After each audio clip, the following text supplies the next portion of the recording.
I am fantasy and paranormal romance author Leslie Penelope, and welcome to My Imaginary Friends, a look behind the scenes of an author mapping the worlds in my head and making them a reality.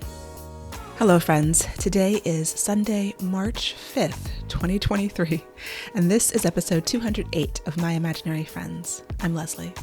This episode is sponsored by Imaginary World Building, creating fictional worlds for writers. It's my new course that teaches you a framework from going from idea to manuscript while building an immersive, engaging world that readers will want to get lost in.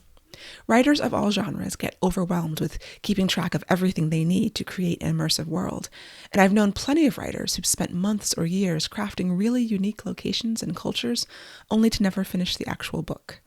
Imaginary world building is all about getting you through the writing stage with a vibrant world that is deeply connected to plot and character. You can start today and move at your own pace, or you can join the cohort with weekly meetings with live Q&A and feedback, and it starts April 25th. Sign up for Imaginary World Building at myimaginaryfriends.net. So this week's best thing is the article that came out in the Washington City paper. I shared this on social media, and it was really, really cool because when I went to Howard, Washington City paper was a thing that we always looked forward to, and even afterwards in the year that I lived in the area before I moved to California for graduate school. Always got the city paper every week, looked through it, trying to figure out what we're doing that weekend or even during the week, the movie reviews, the concerts and shows, all the art stuff. So to be in the art section as an author was just amazing. And when I got the email, I was just super excited. Unfortunately, the paper is no longer in print. I think it was May of 2022 was their last print edition. So it's online only. So many newspapers are having such a hard time. I'm happy they're actually still in existence at all. And they sent a photographer out to take a picture of me. So this picture, my mom and my brother really like it. I'm not such a huge fan of the picture, but I knew it was going to be like that because, we met outside at this lake, the lake near the Whole Foods, for those familiar with Columbia, Maryland. We always call it Lake Cucamonga, but that is not the name of the lake. And so it was warm enough that I didn't have to have a coat. It was probably in the 50s. But it was still cold enough that my face was cold. And then I was like, should I smile? And he was like, no, you should probably smize. So imagine this very lovely 60-year-old white man telling me to smize. Which is not a thing that I can do. Many, many, many years ago, I did some modeling and I quickly found out that that was not for me. And this is well before America's Next Top Model. So if you're not familiar, smizing is smiling with your eyes, popularized by Tyra Banks on Top Model. I can't do that. So I realized I had no control over my face. I know what my face is doing when I'm smiling, which is why I prefer to smile in pictures. I don't know what my face is doing when I'm trying to smize. And it felt awkward. I feel like it looks awkward. I'm not a fan. But once again, my mom and my brother were like, oh, it's a great picture. I'm like, But it's not the worst. I'm sure there were worse options. He took a bunch of photos within this 15-minute period in various locations. So it is what it is. And this is not, I'm not trying to get fish for compliments or anything. Please don't.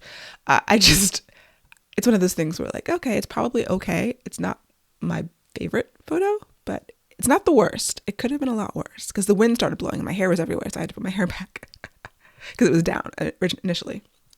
Anyway, the article came out wonderful. There are people who like the photo. I'm happy with it overall. I will link to it in the show notes and the newsletter. Also, something wonderful that happened to a dear friend of mine, Cerise Reddy Murphy. She won the Kate Willem Solstice Award from SFWA, the Science Fiction and Fantasy Writers Association of America, or they changed the name. Anyway, she won this award for significant contributions to the science fiction, fantasy, and related genres community. And she told us about this a little while ago, and then the announcement came out this week, and I was just one of those things where I'm deeply, deeply happy for someone because I believe she really deserves this. She's done so much work creating Virtuous Con, just always giving and such a generous soul and just one of my closest friends. And I just love her so much and so proud and happy for her. So my writing update. This week I got the feedback for Beastly Kingdom from the beta readers and I've been going through that. I have a very quick turnaround to implement the feedback that I feel is necessary and will uplift the book and then give it to the copy editor. So I was kind of evaluating that, reading through people's notes. Very, very grateful for the beta readers and really good comments. It's just a matter of, what do I feel will like really move the needle? Like, what are the little things, the low hanging fruit that I can hit quickly? And then if it's anything a little bit bigger, how do I want to deal with it? Evaluating the feedback that you get is a skill that you have to develop as a writer. Whether it's a beta reader or an editor, you're going to get things and you have to take it in, take it in with some level of humility. And hopefully if it's respectful feedback that is not tearing you down, which, I feel like I have good beta readers for this. But yeah, I want their honest feedback. I was reading an article where it was like, yeah, if your beta reader is just like, oh, I love it, everything's great, they're not a good beta reader for you. Like, they shouldn't have to like manufacture things that are wrong, but they should be able to find something that you can improve on. I don't think any book is perfect. Well, there is a perfect book out there. I honestly believe that Maybe Someday by Colleen Hoover is a perfect book. And I've said that before many years ago.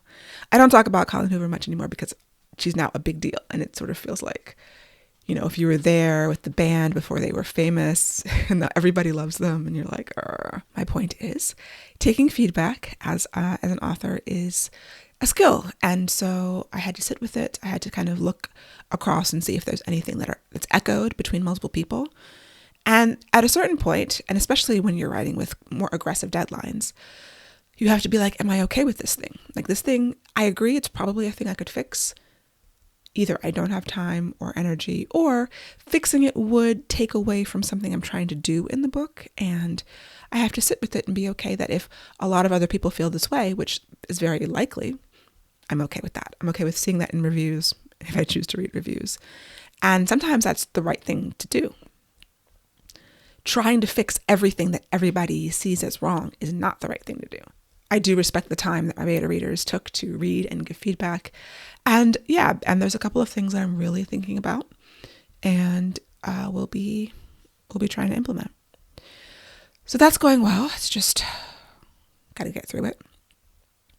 Also, regarding Beastly Kingdom, I thought I had changed the pre-order date on Amazon weeks ago.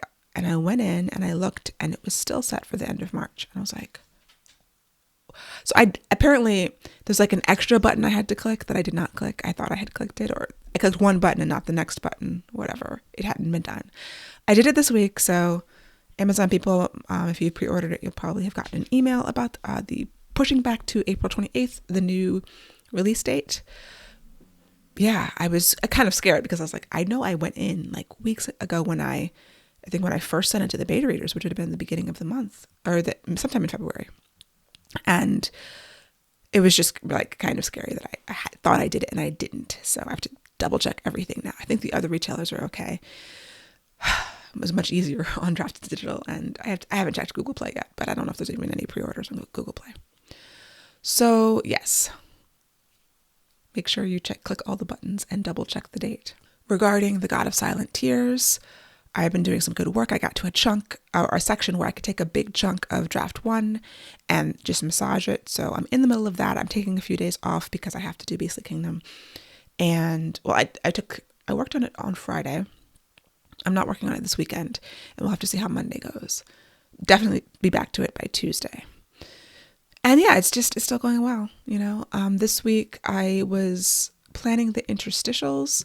So I have these interstitials, and if you've read The Monsters 3 to 5, I do it in that book also. They're very different here, and I actually am still working on them, so I don't know what they're going to be. But the idea is that they're from this supernatural character's perspective, who breaks in every few chapters and is going to have her own little arc, because she's a character that you see later in the main story. And at first I've been pushing them off. Like, I don't know exactly how I'm going to approach them. I don't know this character's voice when she's telling these stories. There's so many unknowns. I just wanted to deal with the main story and come back at the end and deal with these interstitials. However, I got to a point where they're going to converge and I really need to know what this character has said before I move forward. And so I'm like, oh, now I have to stop my forward motion, which is going really well, to figure a bunch of things out. And it feels like it's taking extra time.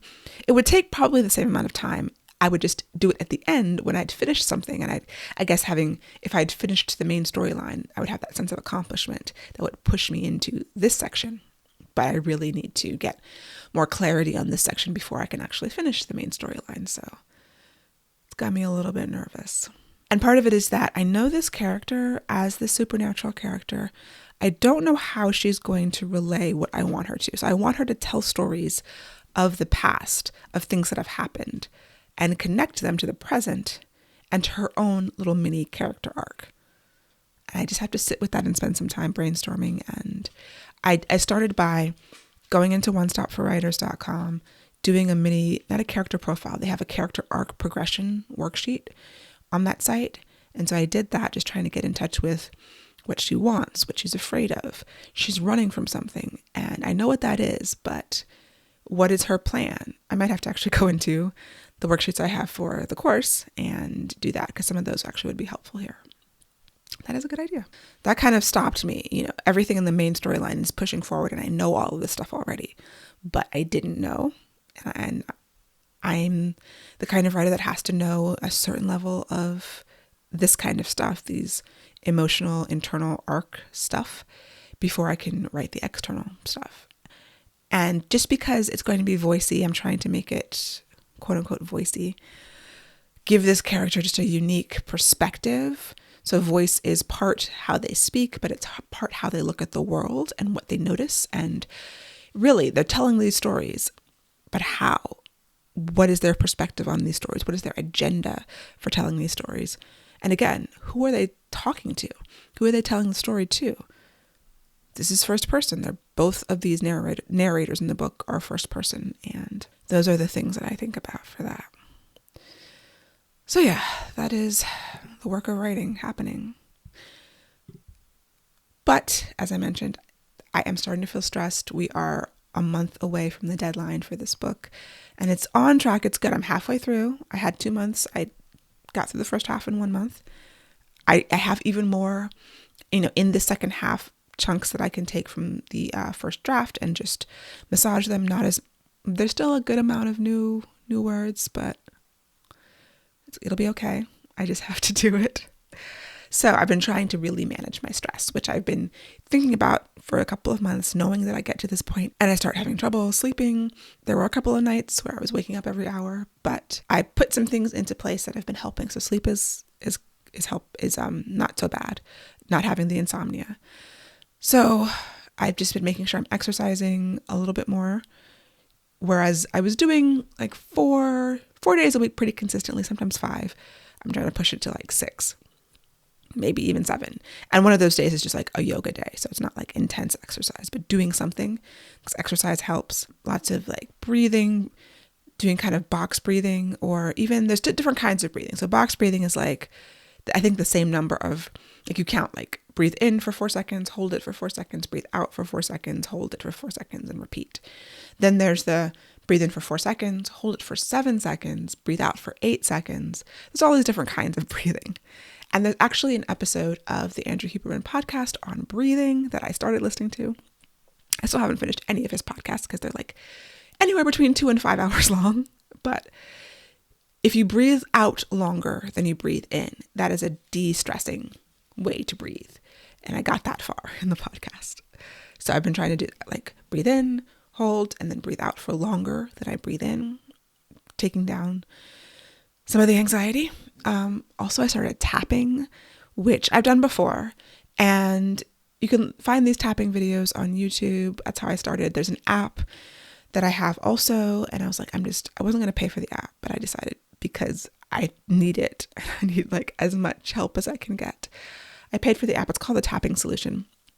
And it's like this thing where you tap different points. They teach you how to do it, like top of your head, eyebrow, side of the eye. And then you sort of go through this meditation kind of, or you repeat the words they say. But it has helped a lot. Like on the app, you can rate your stress level before and after. And it'll be like 8 when I start. And at the end, I'm down to a 4. And that's a huge help. And like I'm breathing better again. So I'm kind of, once again, throwing everything at the wall. Yoga Nidra, meditation. I got a massage. I get a massage every month, but my massage happened to be this week, which was very lovely and helped too. So just doing whatever I can to manage the stress that comes this close to deadline. Even though I'm feeling good about it, it's just that, like I'd feel better if I had it another 2 months, but would I really? And if I needed to, like I don't think this book is on pre-order. It's possible to push back things, but I kind of have pushed it back already. So I feel good about meeting the deadline in a way, but it's still stressful. That is the point of all of this.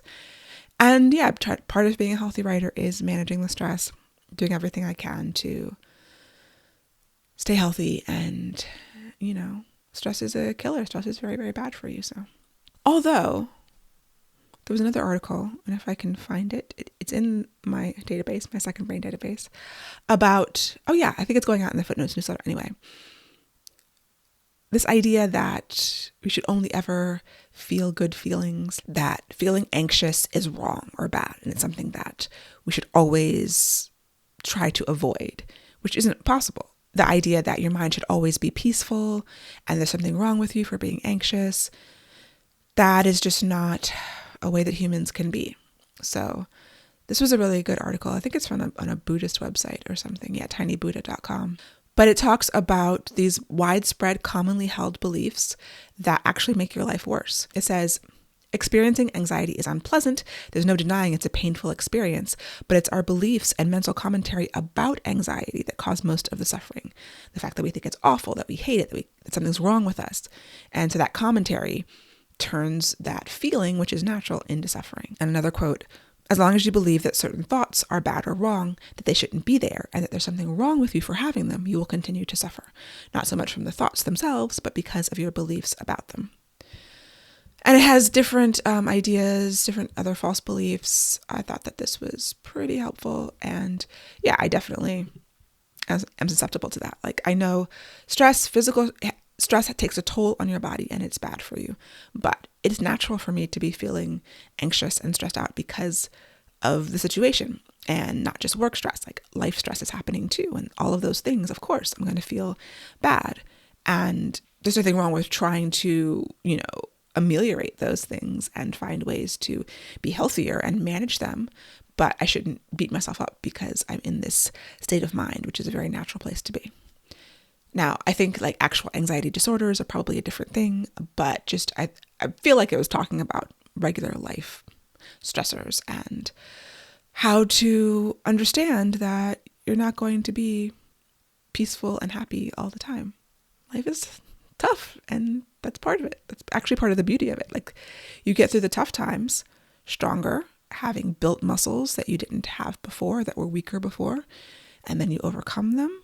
You overcome the difficulty and you're better positioned and you're more ready to overcome the next difficulty that you are definitely going to face. So there's value in the valley.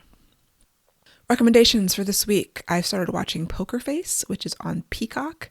It's with Natasha Lyonne. It's sort of a mystery, but it's like a reverse mystery. So in this show, Natasha Lyonne has this ability to tell when people are lying.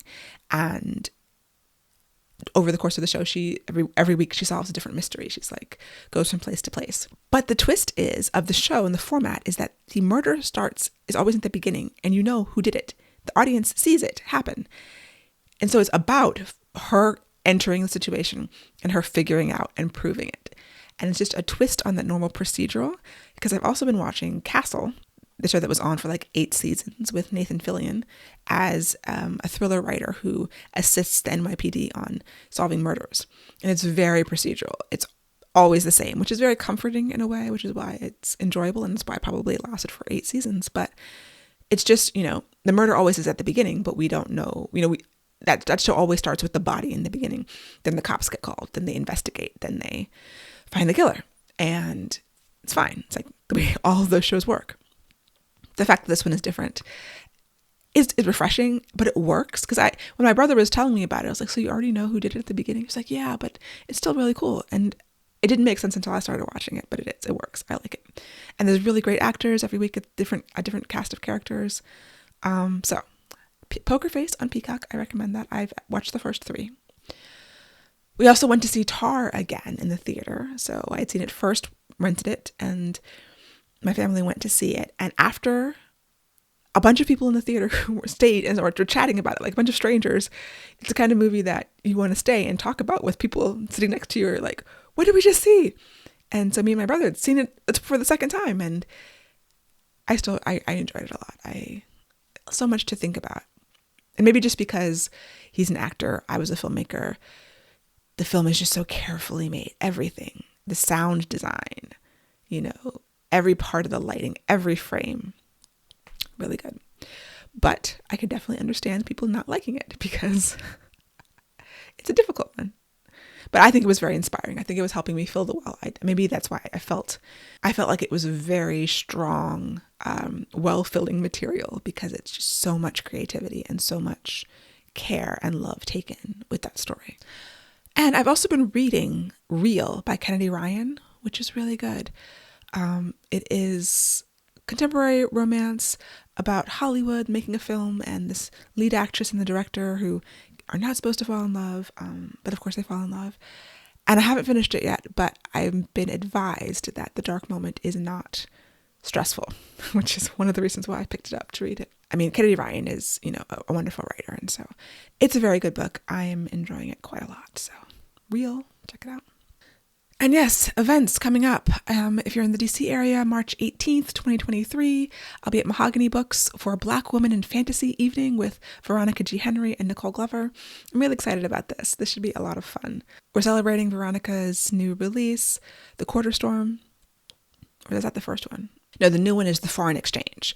So it's the series, the detective series with this voodoo practitioner who was solving mysteries, solving murders.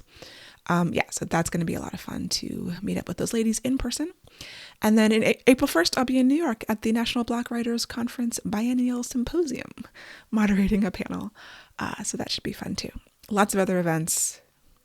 They keep coming. People keep asking me to speak, which actually, I know it's getting long, but I have been thinking a lot about marketing and, the Becca Syme workshop that I went to and talked about last week.